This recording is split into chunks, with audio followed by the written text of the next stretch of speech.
the people that are most important to me are those that are least important to you. When people come to my office, I gauge their mannerisms by their reaction to this, because those who get it are those that are very emotional, understand that basically what I'm saying is I'm turning it on its head.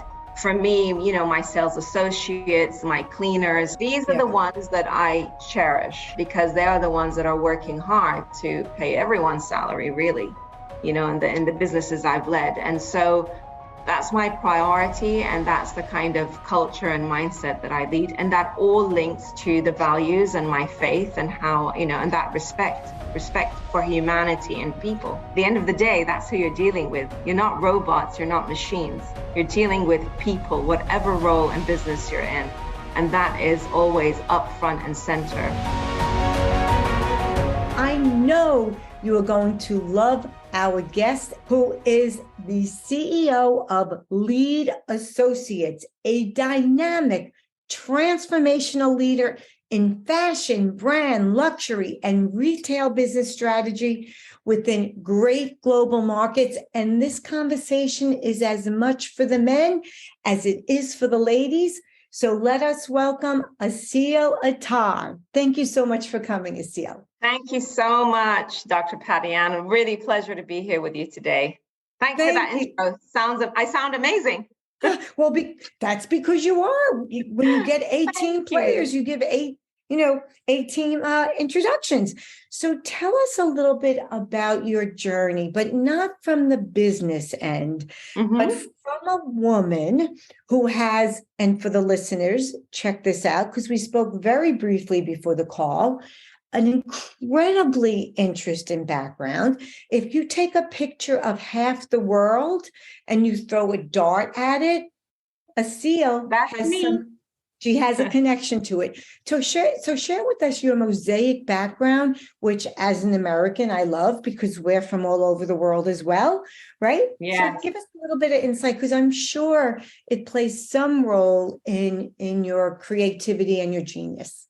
Oh, 100%. And I'm very grateful to have the background that I have. So originally from the Middle East, so Iraq, and then from my father's side, India, and my mother's side also has Persian. So really 3 different colorful mixes.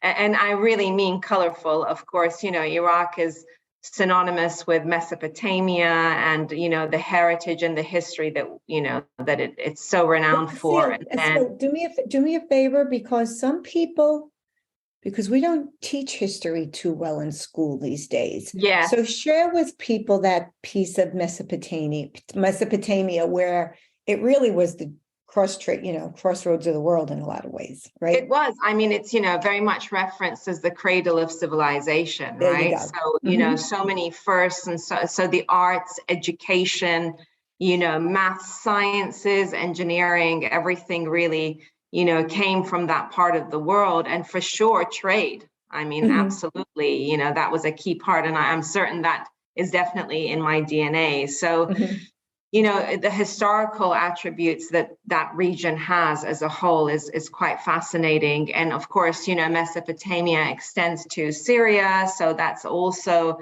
the oldest city in the world when we talk about Damascus. So very much. And actually, that people think of Israel this way, but I think the oldest city in the world, Syria, is a home to many, maybe not the origins, but the home to many different religions. Right? Yeah, many different. For sure, that entire region.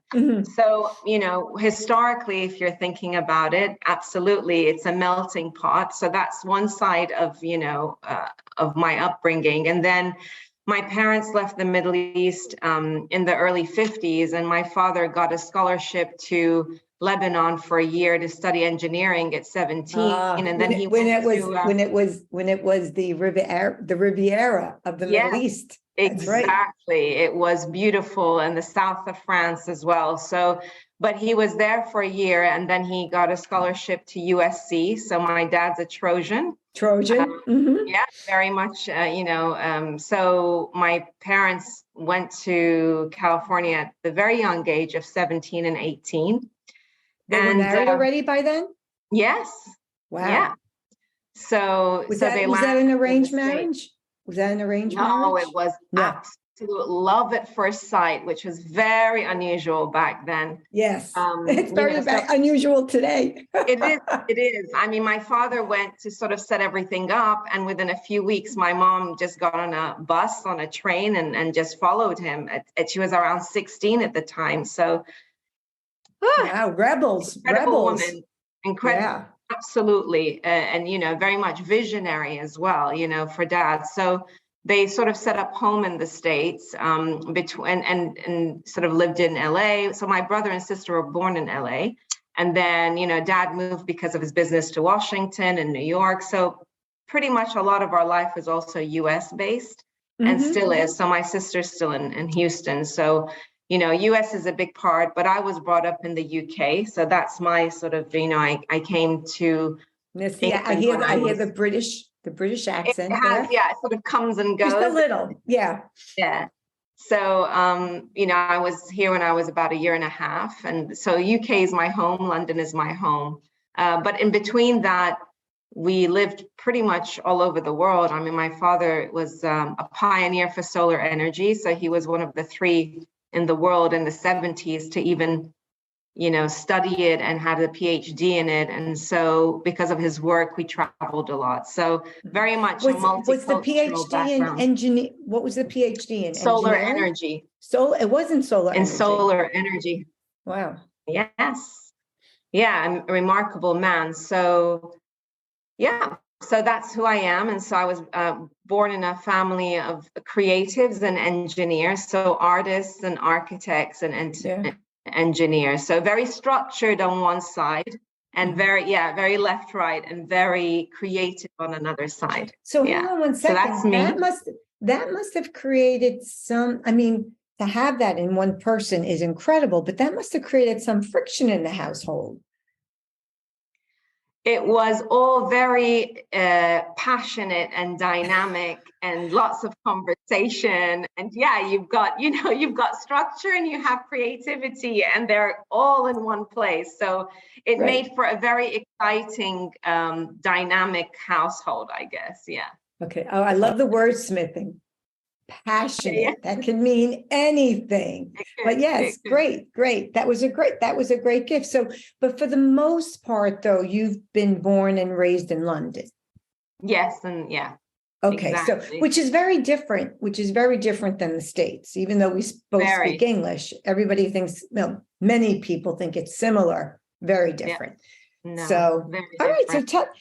So which side do you feel you're more connected to, the creative or the logical, I'll say? Fortunately and unfortunately, both. So I'm absolutely bang in the middle, 50% of each. So 50% commercial, 50% creative. And so, often referred to as a hybrid when I, sort of join businesses and lead them, because I have a very sort of passionate or emotional understanding of the creative process, but also very commercially minded when it comes to running, the operations of a business or the finance part. So, yeah, so definitely both. Okay, so tell us a little bit about your journey. Like right now, do you have a family, a significant other, any of that stuff? I always want to know the personal stuff. Yeah, a cat, a dog. Yeah, I had cats, no dog. That's a whole other story. Okay, what's the story? Wait, what's the story? No, we don't even have time for that yet. Oh, because I'm a dog lover. I know, and so is my husband. But when you're living in a city and in an apartment, it's not very fair. hard. You really can't. It's not. I agree. It's not the right environment. So, yeah, I have two grown-up daughters, and I'm married, and my daughters are very similar and dissimilar in many ways to myself. So, as when I sort of started my career and as it progressed, I was very much one that just went and did my job, and so not really influenced them in any way to choose a career. So one of them is very all about tech and web development and coding. So very much that mindset. And the other one is started in retail, but I guess she's more the commercial side of retail. So it's similar, but also they have their own personalities, and so that's that side. And then my husband is very much a huge part of my sanity, I guess, because he's a lifestyle coach and helps me, really has been a massive instrumental help and guide throughout these very, I guess, stressful positions that I've held in the past. So, being a life coach allows me to kind of download and offload a lot of things that go on in my work life, which, yeah. Okay, give us an example of that, because there are many people listening that are in business in some capacity with their intimate partners. And sometimes it works and sometimes it doesn't. So it sounds like you have a good partnership. Like my first best-selling book, Not Tonight, Dear, I've Got a Business to Run, right? Enrich your marriage while prospering in your business, right? It's a blueprint on how to create a family plan and a business plan that complements, not competes against each other. Mm-hmm. Sounds like you've got that down. So give us an example for the listeners that are thinking about working with their partner or do some work with their partner, and how it can help them. Yeah, I mean, for us, it's very much, I think the most important thing is we're completely honest with each other. So, we have our personal space and time. We're polar opposites. So I'm very sort of passionate and very, loud and excitable about what I do and hands-on, and all of this is going on. And then Tavis is very calm. So we're always, he tames the panther, So tames the panther without killing the spirit. Exactly. So, he's very, everything is very reserved and very thoughtful. What our shared, I guess, where we cross is our very logical and common sense approach to everything. So that makes a very constructive conversation because we see things from the same perspective. But our view is what is very interesting, because whilst we agree on the common factor, we obviously, he look at it from his sensibility, mine from my creative or, commercial aspect, and we come together and reach a mutual place. So for example, give a concrete example. I mean, we work on a lot of projects together. Typically what happens is I will come in and lead the vision part, the strategy part. I will look at the global overall picture, and then Tavis will come in on the micro, which I have very little interest in, because I'm about the implementation of the bigger picture, whereas Tavis is about the detail that goes behind it. Mm-hmm. So he's the integrator, you're the visionary. Yeah, so that's how it sort of works. So again, we have a shared common goal, but we're very clear. Your focus is this, my focus is that, and then we'll discuss it and reach a common place. So, yeah. Yeah. So what you're describing is what is one of the key variables for successful romantic partnerships in business, is that there's clear boundaries, right? Yeah, 100%. So he has his space, you have your space, and never the two shall meet. Great. Never the two shall meet. Yeah. Now, is he a Brit? I'm trying to understand his name, Tavis. I'm trying to place it in the world. Yeah, he's British, British, he's and very, Scottish. Right? Very. Yeah, like the Brits are. Yeah. Very. Okay. Very. And that's why I'm saying it's a perfect combination, because we're very different. Right. That's very important to have that. And like I said, a huge part is we definitely have me time. We don't impose ourselves. He's writing, he's, in the process of writing 2 books, 2 novels. So he'll be doing that. And that's his relaxation. Mine is, I'm very spiritual, so mine is a very different kind of relaxation. So we definitely make sure that we have that separation.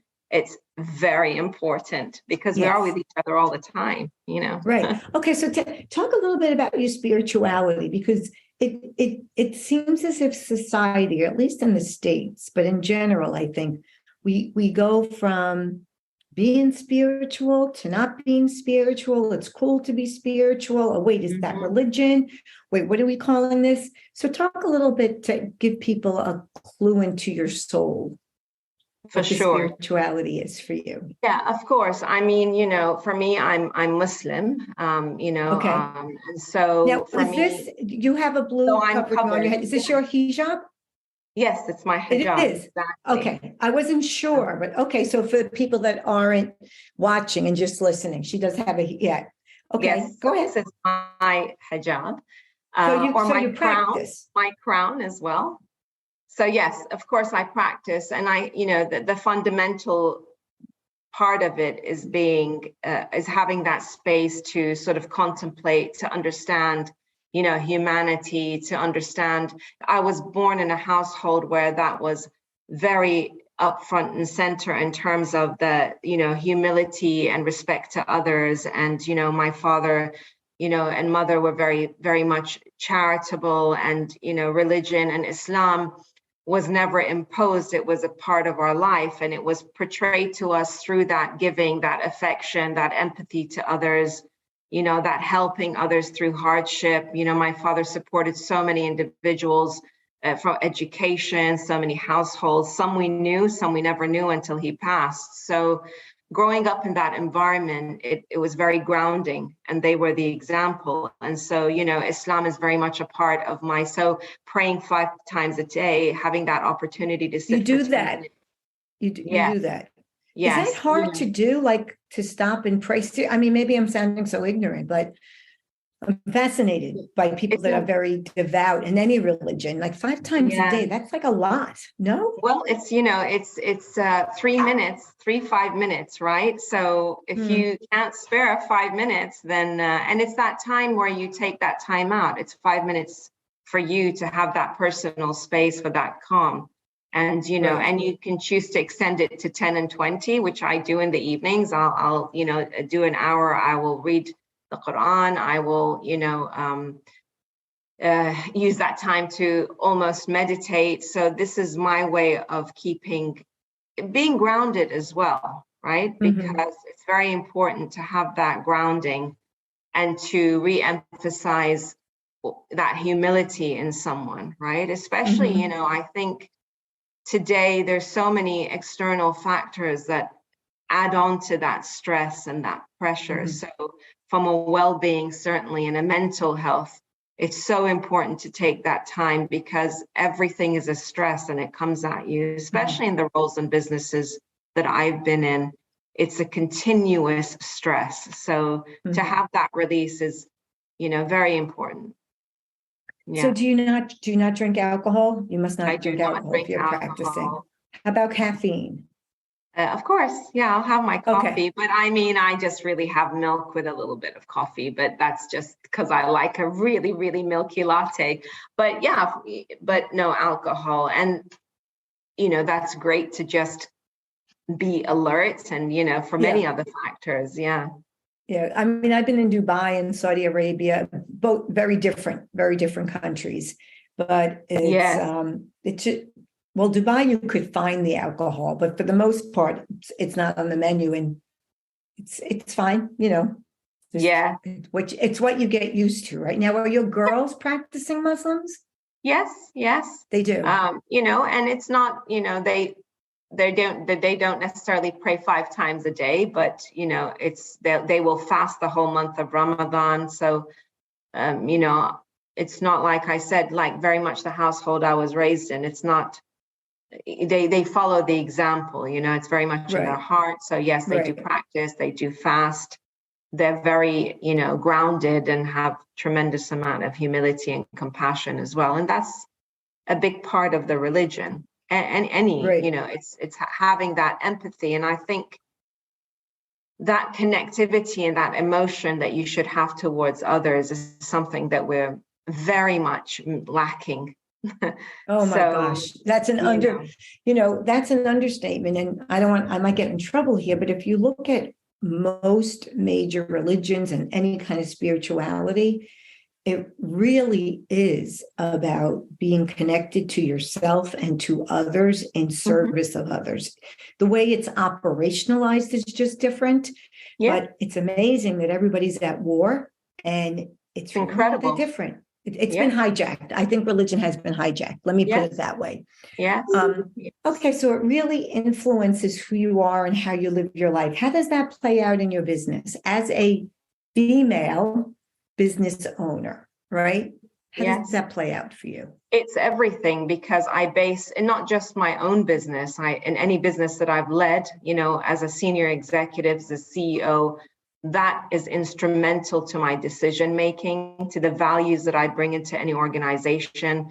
That is the governing part of any decision I've ever made in any turnaround. I mean, my expertise is turnaround, strategy, restructure, change, transformation.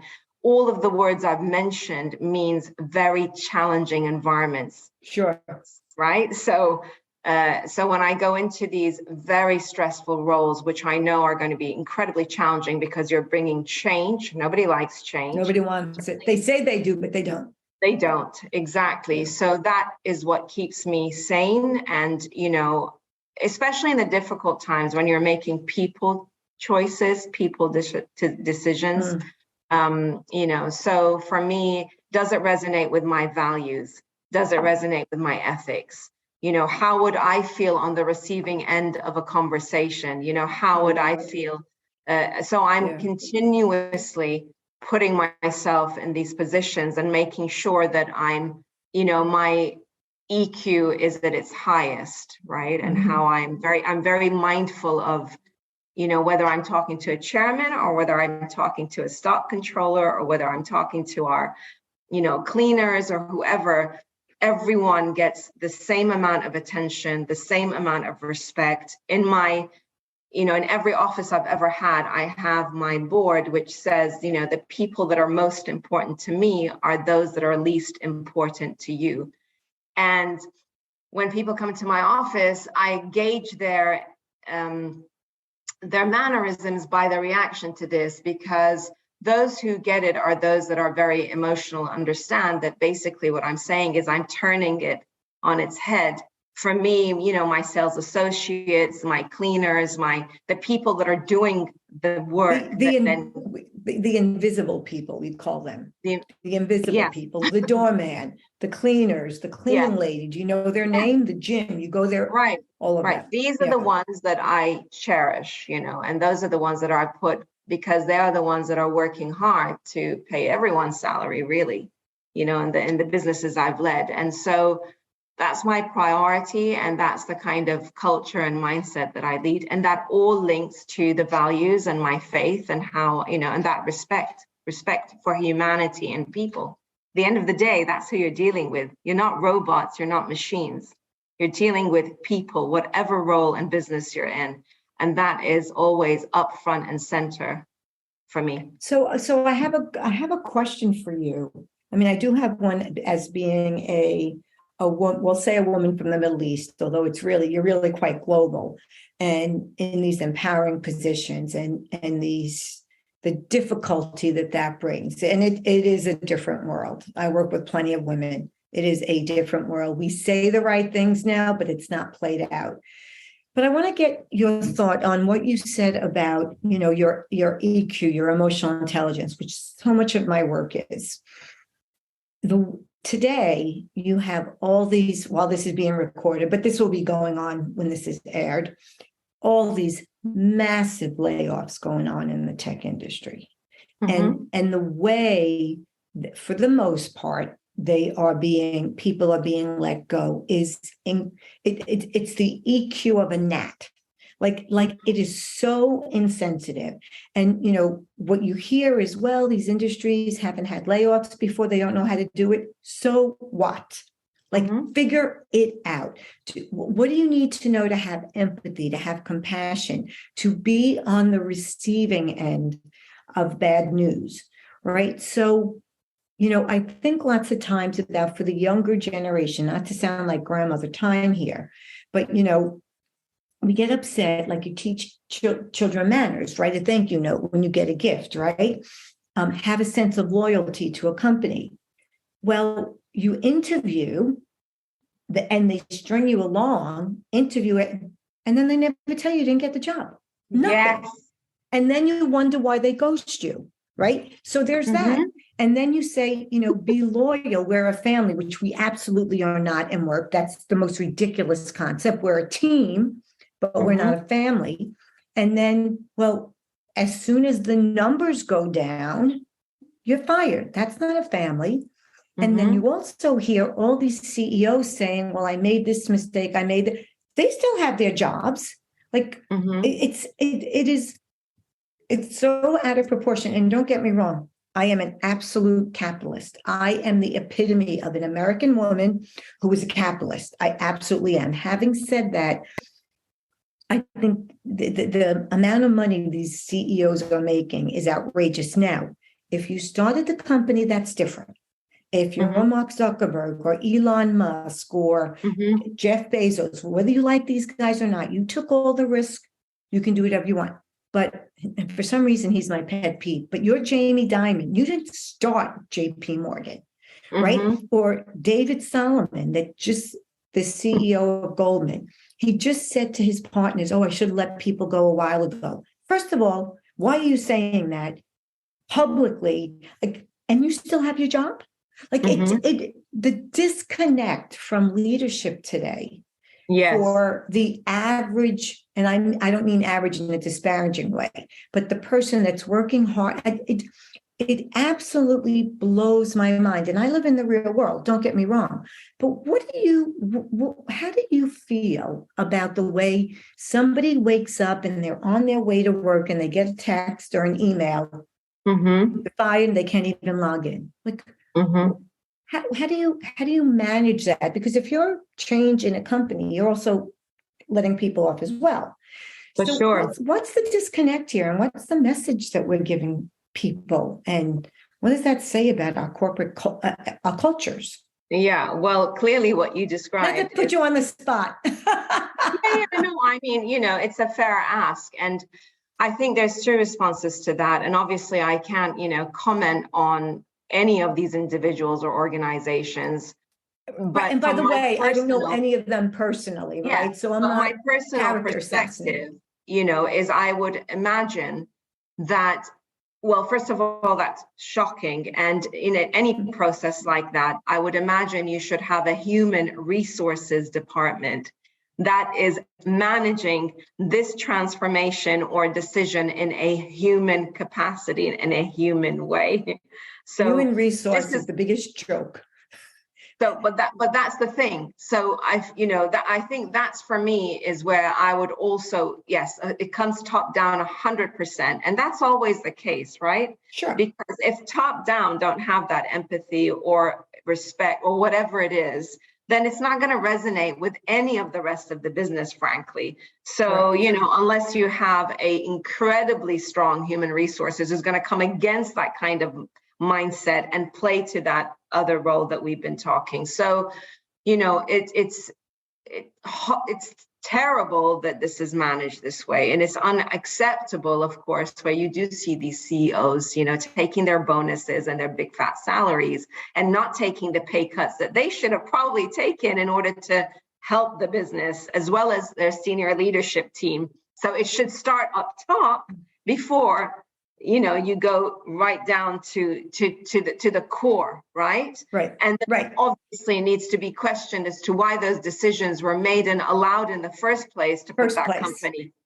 Right. This is it. Right. Why did it ever? Because surely if you're managing the boards, right? If you're managing a business, and you should be managing it on a day-to-day basis, a quarterly basis with your board, but as a CEO on a day-to-day. So you're seeing the decline, you're making those decisions. So, I question the entire sort of process itself.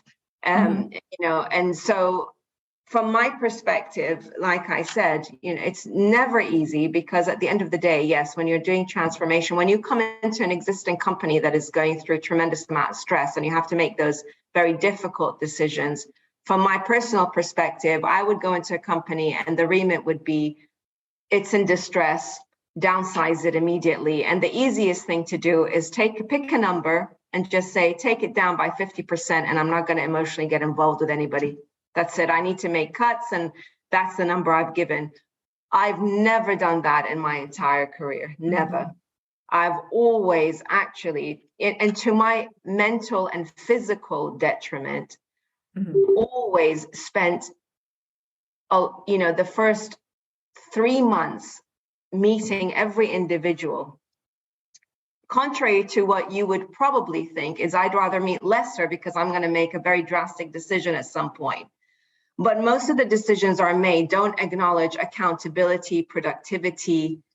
There's so many factors that you have to consider when making that. So understanding you have to make a cut is one thing, but trying to understand with who and why and putting all that detail is actually a lot of hard work. And so I spend that time getting to know the individuals, looking at their past performance, understanding that specific channel or vertical in a business, understanding productivity of the teams, understanding capability, making massive assessments, and constantly analyzing before you come to a constructive decision as to what and who you're going to approach and how you're going to make that saving.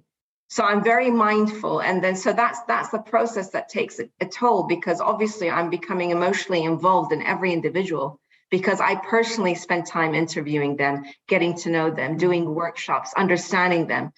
So by the time I do that, because by the time we make that decision, it's a mutual understanding. I have let go of senior directors and mid-managers that have been in companies for 20 years and 15 years, but every single time it's actually through that process that I take with them, it becomes actually their decision, because it's through my process of sort of highlighting what went wrong, what could have been done better, looking at productivity. At the end of it, they realize, what, maybe it is time. Maybe I didn't do what I did. Maybe. So when we're positioning, well, you need to be let go, it's a very clear understanding why. It's no surprise. It's no surprise. And what's really interesting when you do transformation is I'm very open and honest. I don't have this, mindset of let's keep everything top secret and let's, if the numbers are bad, I'm going to share them. If the business is not performing, I'm going to share it, because I'm going to allow the people the time to understand and really know the reality of a situation. I'm not going to ask a question about that. I love that, but let me ask a question about that. And you're right. Like I'm consulting and coaching with companies now, and everything is a freaking secret. I'm like, you've got to let people know. It's ridiculous. However, when you can give an objective, attach a number to success and performance, that's great. But how do you do that in marketing that supports the numbers, right? And there's plenty of other functional roles where there's not a direct correlation between hard work, empathy, even just being that person you want on your team. Maybe they're not the smartest, but they have character, they have integrity, they walk in the room and everybody wants to see them for whatever reason, right? Yeah. You can't quantify that. So how do you manage? Yeah. But that's what I'm saying. That's why I do give so much of that time to understand the individual. So the decisions are made are not just looking at the contribution that has impacted the profitability or bottom line of the business. It's the overall contribution. Do you motivate? Do you excite others when you're having, do you bring that, yes, we can do attitude? Yeah. You could be contributing to the bottom line and making your entire team absolutely miserable. It's like, it's like hiring, the best salesperson that I know is going to manage a store and perform, but at the detriment of everyone else because they're going to hate it.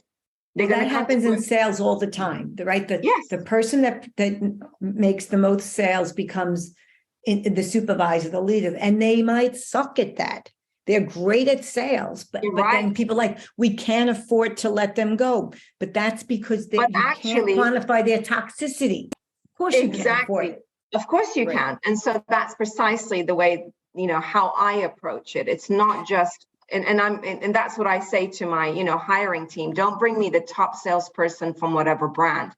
Bring me the best person for the job who can motivate the rest of the 5 people, right? Who can not just achieve the target that he set, but a compound target, which would be over and above. If I had 6 people playing to that goal, that's much more valuable for me than having 1 person and 5 miserable people. At the end of the day, it's costing me. Right. Right. So let me ask you a question. What's the size of the firms then? If you meet with every single person, or did you mean every single person in leadership or management? Like, you could not be working with a $10,000 person company. I have literally been in a position where I've had 3,500 employees, and I absolutely meet so this is my process. The first thing I do in a business when I join is I will meet everybody in head office. So every single person, down to the cleaner and the cleaning company. And so that could be anywhere from 250 people to 500. And I will meet them and I will give them, an hour of my time the first sort of 2 weeks. So that's the first thing I schedule. Then I will meet them in groups as a workshop so that I can understand the characters in the room and how the dynamics are between that certain vertical. So I will meet them individually first, and most of what I do when I meet them is listen. I'm very frank, and I'm say, this is who I am, and I just want you to talk. So they'll say, I want better salary. My manager isn't great. I love my job. Or some of them will be like, going over and above to impress. It doesn't really matter. It helps me understand the personalities. Yeah. And that's exhaustive, because meeting 500 people in 2 to 3, in 2 weeks back to back. Yeah, but we know at this stage of the game, there's only so many patterns. Right, exactly. They can start, and it doesn't take long to know where they're going. Yeah. So that's that. And then, of course, so for example, one of the previous roles that I had, we were in 9 different geographies, 3,500 team. And I got on a plane with my leadership team, which were not pleased because they had to actually participate and be a part of this, which is unusual. And I went to every single city, so 9 cities, 6 countries in 3 weeks, 3,500 people, hosted them for dinners, hosted them in meetings, and it was the most exhausting, physically, mentally, 8 weeks of my life, like I do in every job, but that's what I do. So when I say I meet every individual, I'm not saying just my leadership team. I mean, every single person that impacts my business, I have time for. Because you can't get buy-in, and you can't do transformation, and you can't bring change as an individual. And nothing gives you more reward than seeing those that are those typically that are undermined or have never had the opportunity to speak up. Nothing is more exciting when someone says, I've been in this business 15 years, I've never met my CEO. This is the first time I actually have, I don't even know what they look like. And this is the first time I ever have a chance to even, and nothing is more exciting when you see people rise to the occasion, share their opinions, feel free. And most importantly, I do it because it builds trust. And without trust, there's no way I'm ever going to achieve anything. So when I'm very open and available, as exhausting as that is, because basically you're spending, 6 to 8 weeks just taking in, and it's everyone's angst, everyone's frustration, and you're absorbing, very difficult conversation, angry people, sad people, frustrated people usually. And so that takes a toll on you. Because they expect immediate change, or they have no regard or no respect or don't trust you. So, the most important thing is for buy-in and trust. And then it doesn't stop after that. I'm always available. I make sure that I am available for them. And so that makes it, in a way, acceptable when change comes. because then it's done in a very constructive and correct way, because I've allowed the time, I've listened to you, I've allowed you time to rise to the occasion. I've been honest with you, I've shared situation. And so you get a natural filtration. Those that don't like it will drop off naturally, and those that will hold on, it becomes a process, but always with that mindset of I'm speaking to a human being. So regardless. So what has your experience been where the usual resistance comes from for change, and then what's surprised you the most? Yeah, I mean, what surprises me the most is the quiet ones. It really is. It's amazing. Tell us more about that. They're quiet verbally. That doesn't mean they're quiet. No, at all. So those are the ones that always get on the bandwagon and just go for it. They're the ones who end up being my core team, because they're the ones. So how do you understand that? Yeah, how do you understand that transformation for them? In terms of what? What do you mean? Well, were they quiet because they never felt they had a voice? Were they quiet? Oh yeah, 100%. So they're always, that they're the ones that have never been listened to, always undermined, always kicked, always, put down, all the above, never had the opportunity to be heard. Whether they're senior, mid, or junior managers, it doesn't really matter. Those are the ones that. And so by natural default, these are the ones that when they get an opportunity to be heard, and then there's in the beginning, they're a little bit reluctant, hesitating, I don't know how, but once that trust is built and they start coming up with solutions and ideas, and once you start rewarding them by simply saying, wow, that's an incredible idea, let's do it. And then you do it once, you do it twice, then they're like, oh, actually. And then what's so exciting is you see them not only become more vocal, but the confidence. It's incredible. They become the heroes. I mean, even, and I'm talking about I'm talking posture. I'm talking everything, like physical. So initially when I'd meet them, there's sort of, there's no eye contact. They're sort of slouching. They're not sure of themselves. They'll kind of mumble when I ask a question.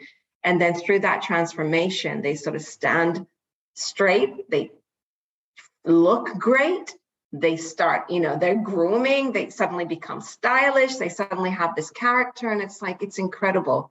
It's literally a fascinating transformation. I cannot explain it. And then when they're on that sort of track, and when they recognize just how incredibly, talented, important, amazing they are, then there's no stopping them. I mean, it's like you've opened up this appetite, and that's where real challenge happens, because then the loud ones, that's when the ugly part of things start, right? Well, it sounds like what's happening is the quiet ones have had their potential untapped for whatever reason, right? And you don't know what you don't know, so that if you're not speaking up, and I would imagine that happens a lot with women, but I just want to be respectful for time. So tell us how your role, like how you got involved in this work. First of all, nobody wants transformation, to your point.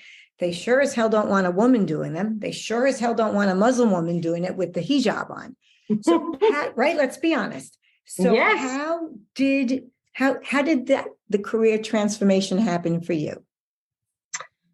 So just stepping back a little bit, I graduated high school when I was 15. The minute I knew that the American system could accumulate credits and I could be out, that was my mission.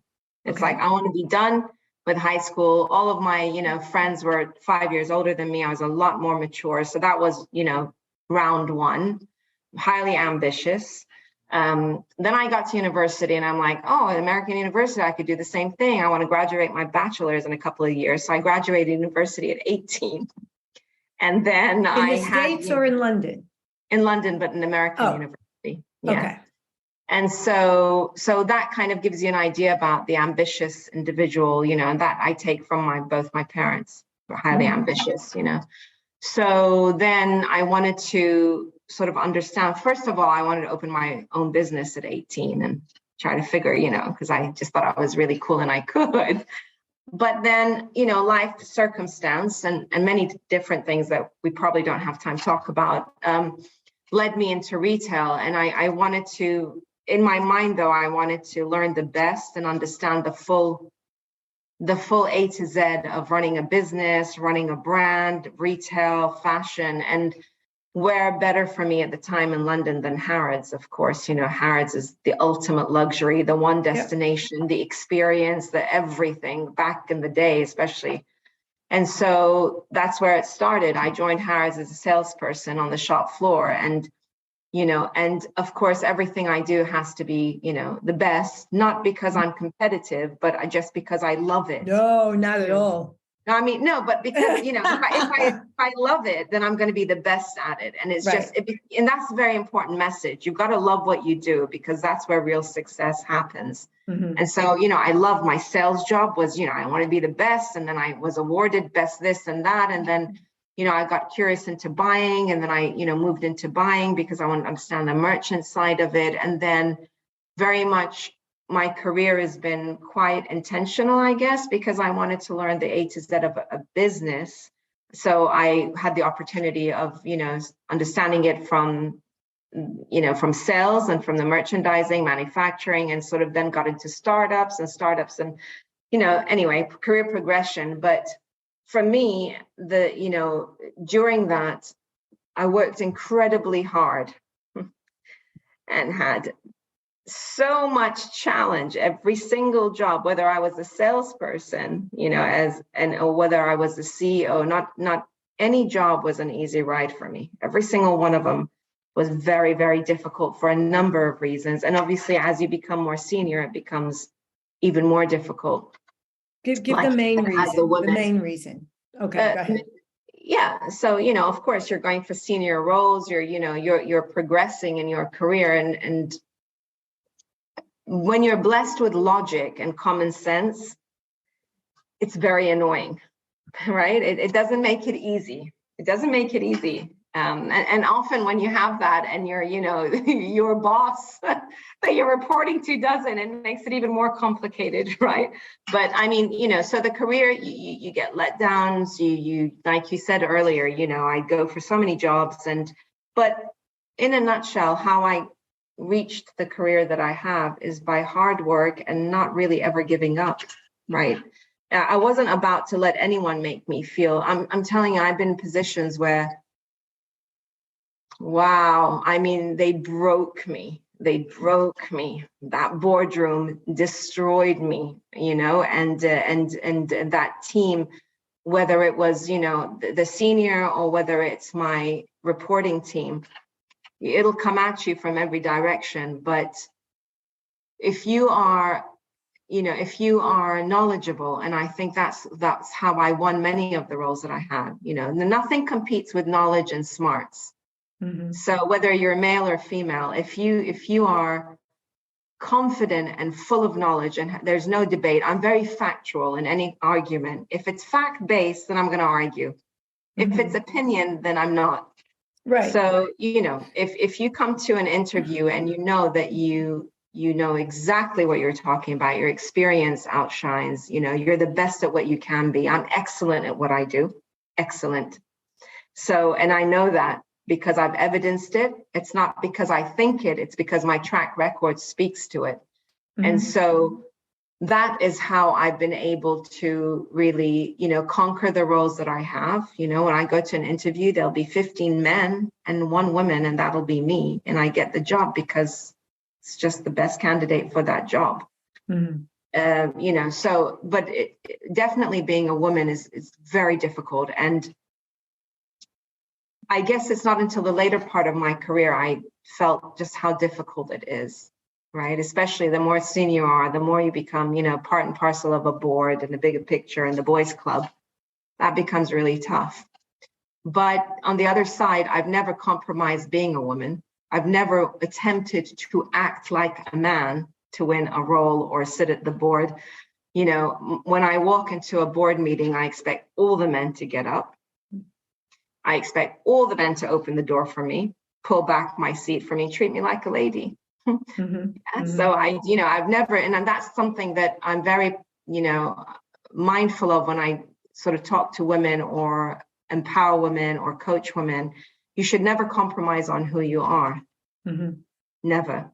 So I don't believe in women who wear black suits and white shirts. And, I don't. I believe in women that look like women, act like women, act like a lady, but be very intelligent, smart, know what you're doing. And that's at the end of the day what matters. And that's how I've managed to. But it's been hard. It's very difficult. It's tough. They try. I really wish we had more time. I could talk to you all day, but I want to be respectful of your time. But I love the fact that you say you were destroyed, and of course you're still standing here. And I love the fact that you say it's hard, because somewhere along the line, I think the message has been given that it's supposed to be easy. Nothing good comes easy. Like I joke with childbirth, they call it labor, because the hard work is just starting. Parenting is really hard, right? Yeah. And success to it, there are no shortcuts. Like, any book, the 3 secrets, there's no secrets. Here's the secret. There's no secret. No. Right. And what I tell women is, if you're the only woman you can be a victim or you can be a victor. If you're the only woman in the room, guess what? You have their attention. Exactly. Now show them what you got. Exactly. All the Armani suits are buying for attention. You walk in the room like a lady, you now have their attention. Now speak. All exactly. Right. So I have a quick question for you before we go. What's the last book you reread and why? And not the Quran for you. The last book you reread. Oh, that makes it very challenging, because that is the only book, honestly. Okay. I'm not going to lie and say, I don't. You don't? I have very little time. I have because I have very little time. I work, 17-hour days, 7 days a week. I'm very, very busy with my work. And then any other time is my private family time. Your life. So I do not. Yeah. So when I do have that time to read, I want to make sure that it is helping and feeding my soul and helping me mentally. That's the most important thing. People read books at night before they go to sleep. People read books for knowledge. The Quran for me gives me knowledge, gives me peace, gives me sanity, gives me that escape. So for the last that's all you need. 30 years, I actually haven't read a book. Okay. I really haven't. Okay. The next book I will read is my husband's, which I'm waiting for him to conclude, because that's going to be amazing. I hope he's listening. I hope he's listening. He's right here. Right. Okay. So I have another question for you. That won't be so easy, I don't think. Okay. What's the one song you can't live without? Oh, the one song. I had to get a hard question. Yeah, the one song, oh my God, that I can't live without. Oh my goodness. Ask your husband, he might know. I'm looking at him. Oh my God. Text your girls, they'll know. Oh, oh my goodness. You caught me. That's not fair. There's too many. Can I pick an artist? No. My favorite. Okay. Yes. I can pick an artist. Oh my God. I think probably I'd have to say something from the 80s, which is where I live in the 80s. I've never left. So help me.